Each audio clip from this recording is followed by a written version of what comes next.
Busted Pencils, fully loaded education talk, educated educators talking, well, talking education, classes in session.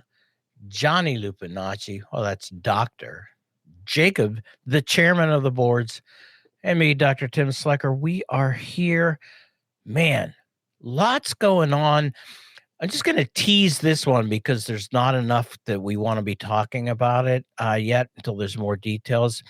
But there have been 6 programs from the Federal Department of Education that have been taken out of the Department of Education and put into other agencies. The details, that's breaking news coming out right now.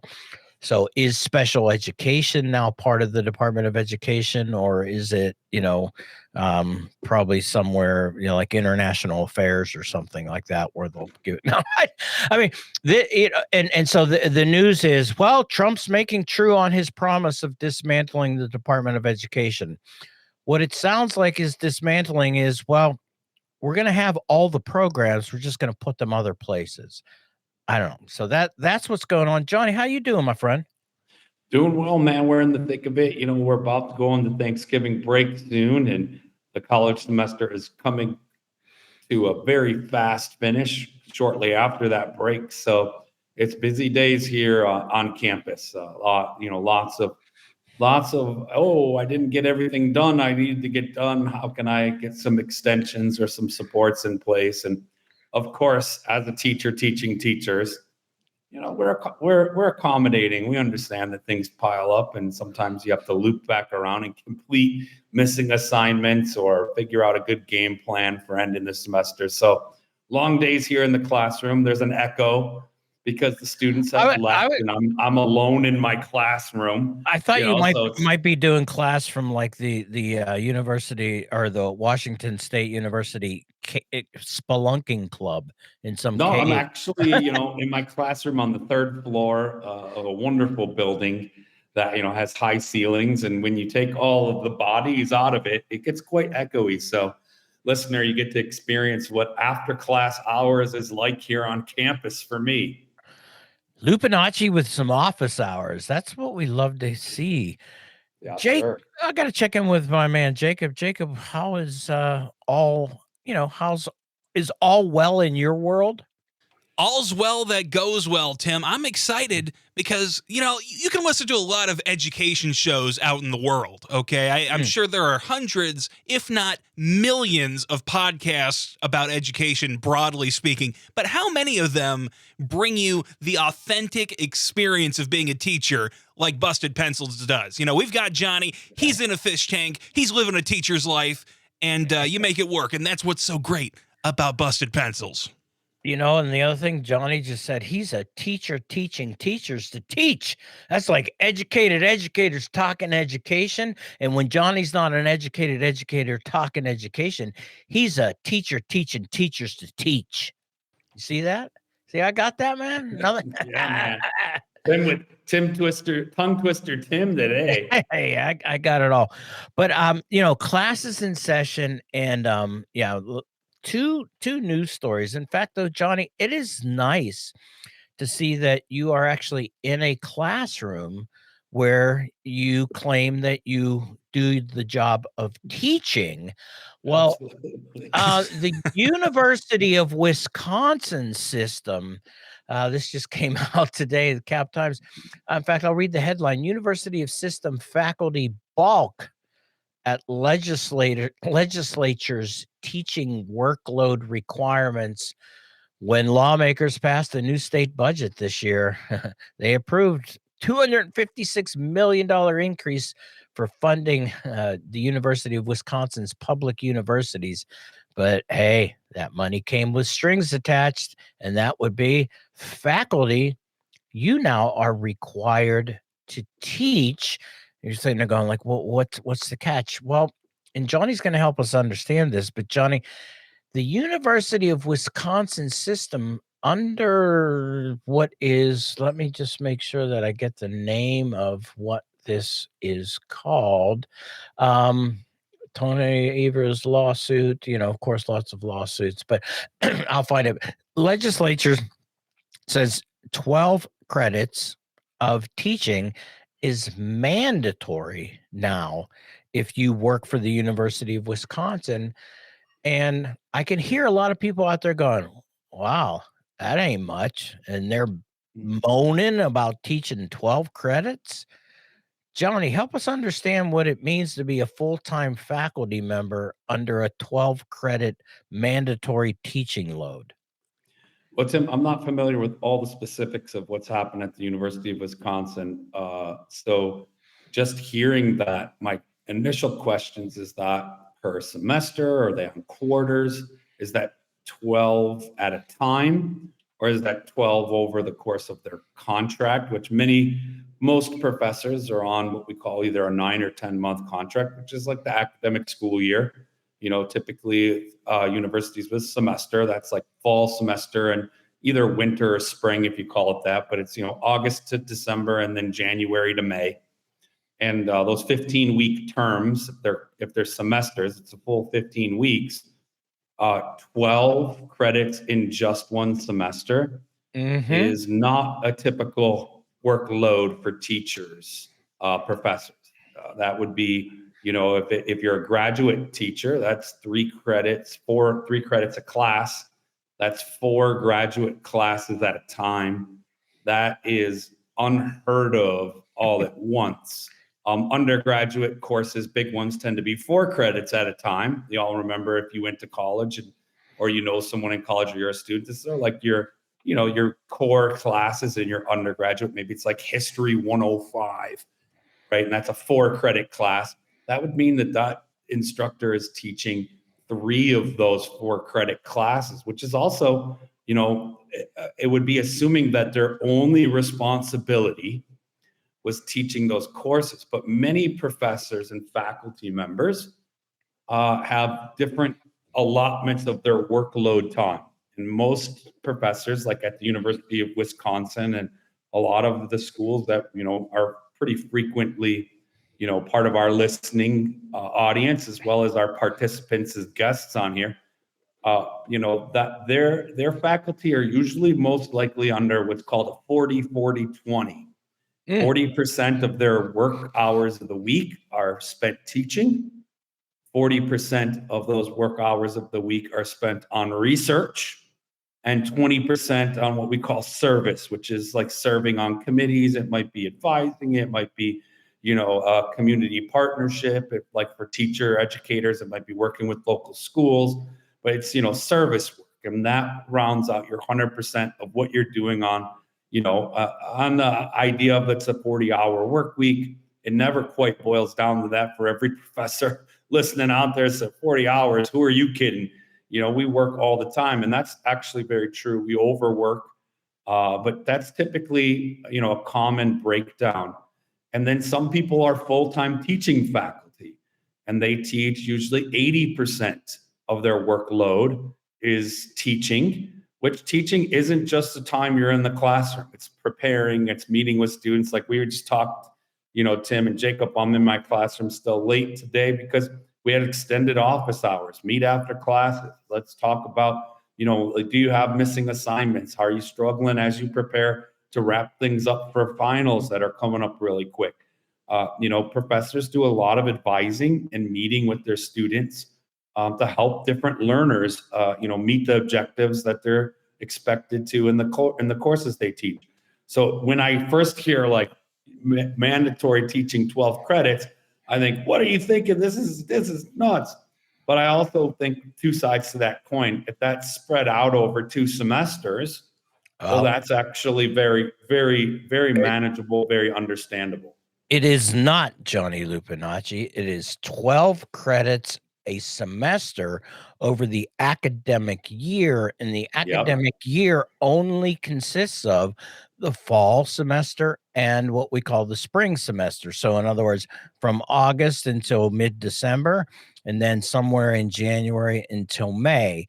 And each of those semesters is a mandatory that you carry 12 credit hours of teaching. which then amounts to 24 for the academic year. There's a couple things here though too, just to get, for anybody who's listening to this, I get concerned too about what you just said, Johnny, is going, wait a minute. They're moaning about 12 hours.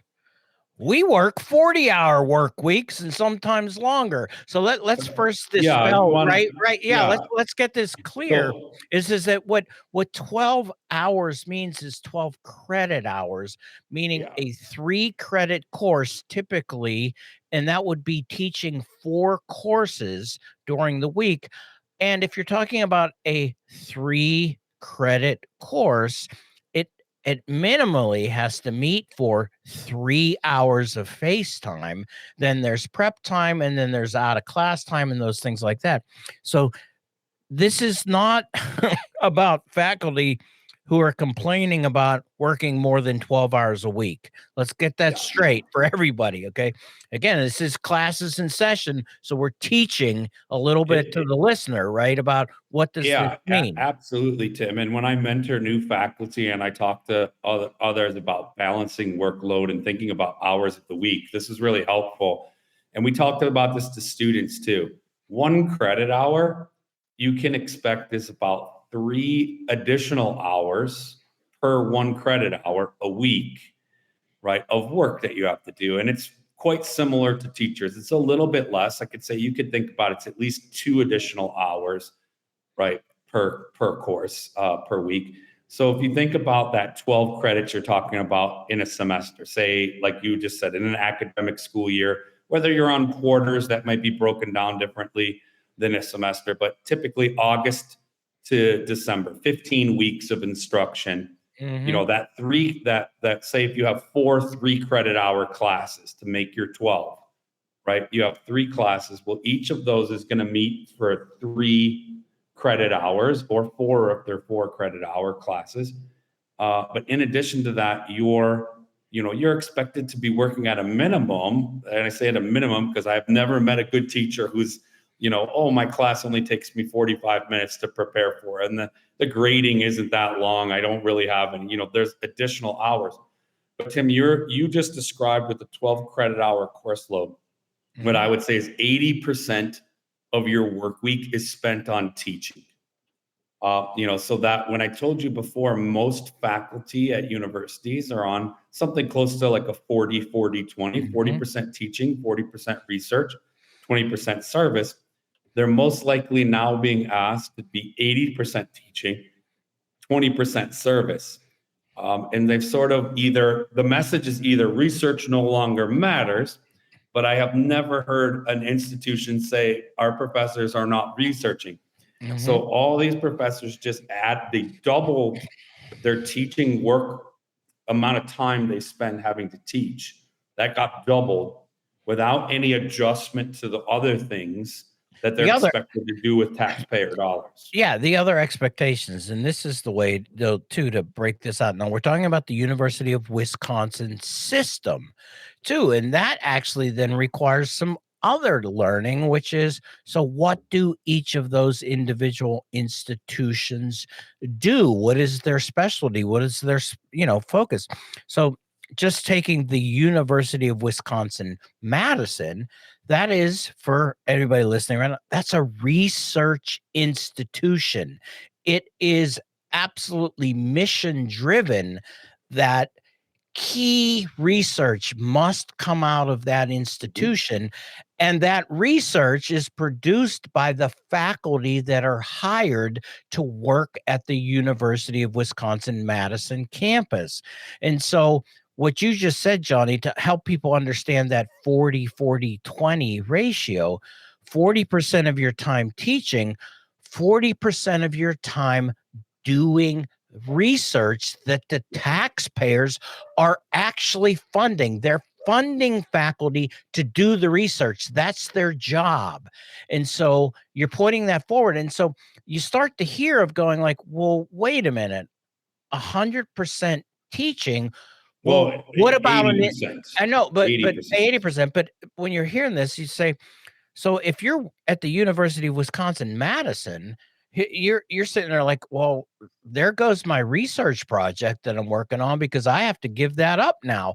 And the reality is like, well, then that would be going against the the founded mission of the University of Wisconsin-Madison, which is to produce research, and that's why it's funded. And so again, breaking this down so that people understand, a workload. So that's a research intensive university, an R1, where you might go to one of the other University of Wisconsin, say Whitewater, which is a more comprehensive public university, where there is more, where they'd say we're a teaching university.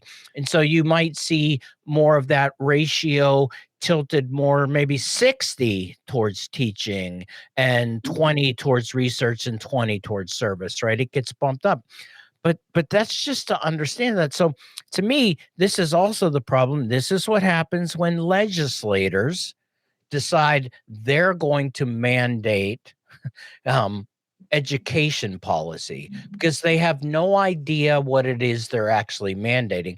Actually, that's giving them way too much credit. They actually know exactly what they're mandating because they know this. And this is an attack, and it's framed as going, those lazy professors, we legislators are going to make them finally work. And the reality is we have to understand what workload is, because I'm going to bet that if the University of Wisconsin, let's just say Madison, and Milwaukee's a research intensive university too, if they now have to try to advertise to get the best scholar academic researchers in the country to come to their institution and say, oh yeah, by the way, all that research that you're required to do, that's on top of teaching an 80% teaching load. All of a sudden, the important research that's coming out of the University of Wisconsin system grinds to a halt. It stops. And so, people, we need to understand the nuances, the complexities of what it means to be a faculty member. And as you said, Johnny, there are people who are teaching faculty and they have a bigger teaching load. There are faculty who have a more intensive research position. And yes, I'm going to admit it right now. Some of them are only teaching 3 credit hours a semester because the other part of their time is doing original hardcore research, looking at, what is the next cure for this? What is the next new way of understanding how to deploy some form of artificial intelligence? What's the best new pedagogical opportunities that we have for working with kids to close that achievement gap? If you want all that work to stop, then that's what happens when you start to think about teaching loads mandated by a legislature that is only really trying to actually create a narrative of lazy government employees who work for the state who aren't doing anything. Let's break that apart and understand, wait, no, these are faculty who, as you said, Johnny, and you want to talk about a 40-hour work week? I haven't met a faculty member, whether it's at a research institution or a teaching institution, those faculty that are working their butts off, 40 hours, that's a vacation week.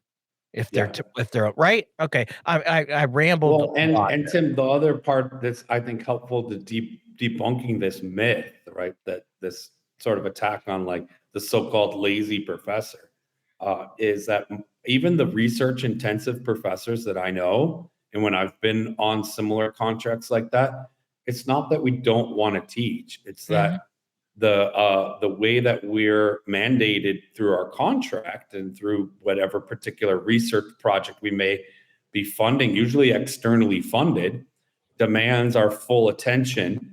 And it's almost everyone I talk to, they miss the teaching aspect of it. Oh, yeah. It's not like the professors are just trying to not teach. It's usually like they're so buried and swamped in large grants or in big research projects that are an important part of what the role of the university is, that they are bought out often. So like their grants or their funding includes enough money to hire somebody to teach those courses that they would have been teaching. My hopes in this, Tim, is that, you know, administrators and leaders in higher ed get creative and figure out ways to like really, you know, shift and change as higher ed is changing to balance research with teaching. And it's not always like balance doesn't need to be equal time. It's, you know, more on an equity model of like, how are the very best researchers also teaching? I'm a big fan of even administrators. Like you were once professors, often, many of you, like teaching a course, right? Primarily what we do on campus is research and teach. So those are two like our like prized products, if I might, you know, use that metaphor. So being close to the product, I think, is really important for everybody involved. And I've never met anybody who says, oh gosh, don't give me a teaching assignment. It's usually like, oh, this is going to be so great because I love what I research so much that I get the opportunity to share it with exciting young minds. And it's always a privilege and an honor. So just debunking that myth a bit, Tim, this is exciting stuff. I agree with you. I think there's a real political agenda at work here, you know, in the midst of a culture that says, hey, we're going to cut federal funding for research. And at the same time, we're going to say, hey, you know what are these professors doing now that the funding is really cut? Let's get those you know, like you said, so-called lazy government employees working. And the least they could do is be teaching more classes, right? Like just because the funding stopped doesn't mean that the research has stopped. And that's partly part of the problem and the adjustment that's happening. At the same time, I do think, Tim, we are going to see more faculty teaching than we're used to, just because I agree with this. In this moment of like really understanding changes in higher education, you know, our very best ought to be in the classrooms. And so I don't necessarily like it mandated from legislation, but then again, I don't like anything mandated from, you know, legislation. So I have a big hope that like faculty governance, like the leaders, like, you know, the department chairs and the deans and all the folks who are working in sort of a manager position in higher ed, much like principals do in our K-12 school, or, you know, K-12 schools or superintendent's office and things. They kind of figure out, how do we get a really great product, AKA educational experience for our students, and involve the most, you know, exciting and bright minds that we have on our campus in that process. So I think it's a call for educational leaders, you know, to be creative and not just say, okay, guess what? Now you're teaching 12, figure out how to do it all, you know, and I don't think anybody's doing that, but I like legislation out of it. Just fund it and let those organizations figure it out. Yeah. And you know, let us kind of bring this to an end on that going. I thought the last time I checked, Wisconsin was a Republican-controlled legislature, and the last time I checked Republicanism, they hated big government making decisions for people of which they have no business making their decisions for. How is it that the Republican legislature of Wisconsin then now comes around and says, you know what, deans, you know what, provosts, you know what, leaders in higher education, and you know what, faculty with PhDs in every content area there is, you guys have no business making decisions regarding higher education. That's our job. I mean, before becoming a legislator, you know, I used to pop popcorn, and that gives me so much experience when it comes to making educational decisions. Don't knock popcorn, Tim. I that was the job I had in the past. I was a popcorn popper at a comedy club. So, and that's really where I learned most of the interesting things I talk about on this program. So, you know, don't knock it. No, but hey, we just wanted to bring that to you. So class was in session, but now it's time for your moment of Zen.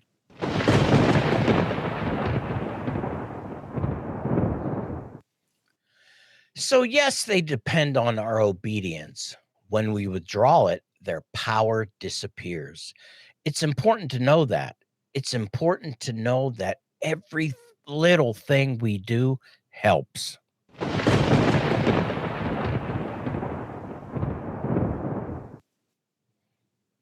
Thanks for listening to today's class in session.